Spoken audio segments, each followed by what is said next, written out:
Welcome to Nasdaq Trade Talks. I'm Jill Malandrino, Global Markets Reporter at Nasdaq. There are multiple factors of employee management company leadership must consider before adopting a hybrid work environment model. Joining me to discuss is Janeen Gelbert, co-founder and CEO of Indiggo. Janeen, welcome to Trade Talks. It's great to have you with us. And what are some of the concerns leadership has to consider as a strategy shifting to a hybrid environment? Many employees, especially those that are not in client-facing positions, will not want to return to the office, even on the other side of COVID-19. Hi, Jill. Thanks very much for inviting me. That's great to be here. It's a big question. I would say that the immediate concerns from an employee's perspective, and the larger the organization, the harder this is to manage, is to really enable people across geographies, time zones to really be productive on the right thing. So at first, when we moved into this remote environment, obviously all of us were concerned about the well-being of our people. Are they safe? Do they have, are they okay? Can they avoid getting this virus? And then second thing is, do they have what they need to work from home? So those were kind of the first concerns. I think now everybody's shifted to how can we align, how can we ensure they're doing the right things and being productive. So Janeen, tell us what leadership waste is and the risks in leadership execution. So leadership waste is really based on the fact that leaders make or break execution on pretty much anything.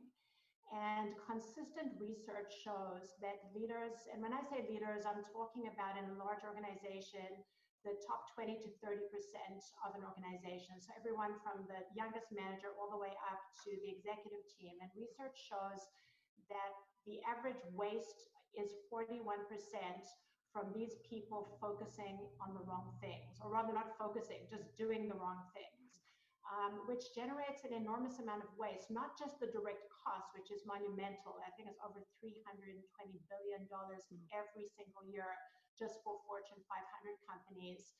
This is focusing on the wrong things. But the thing is that it's also, redirecting effort from people focusing on the right things. So the opportunity cost is pretty much incalculable as far as where this wasted time goes. And the problem is that this does lead to the majority of strategies failing, the majority of digital transformation failing, and burnout, because people are just doing too many things. So there's so many problems that kind of come into that.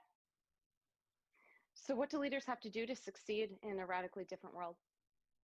I think several things. The first thing would be just be aware that we're living in a new world. And this was pre-COVID. COVID has just accentuated this. That we're living in a new world, yet we have not questioned the way that we execute for a very long time.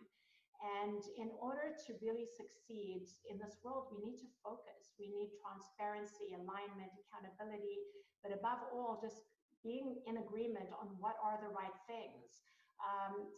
So this resource that everybody's sitting on top of, this leadership resource, is a very important one because it influences the choices in concentric circles of everyone in the organization. And it's just burnout is also becoming an epidemic now, with people so worried, especially in a remote environment. They want to show that they're productive, so they're online for longer, they're doing more meetings than ever, and it's a very hard thing. And we always say that you measure everything in an organization. You measure the ROI, you measure ROE, ROA. Why are you not measuring leadership capacity? Because that's limited, right? And we have to find a way to really get a better return from the immense work and effort that these people are doing. So Janeen, we know what the problem is. Let's talk about the solution. How does an integrated tech solution get a company to obtain a return on leadership?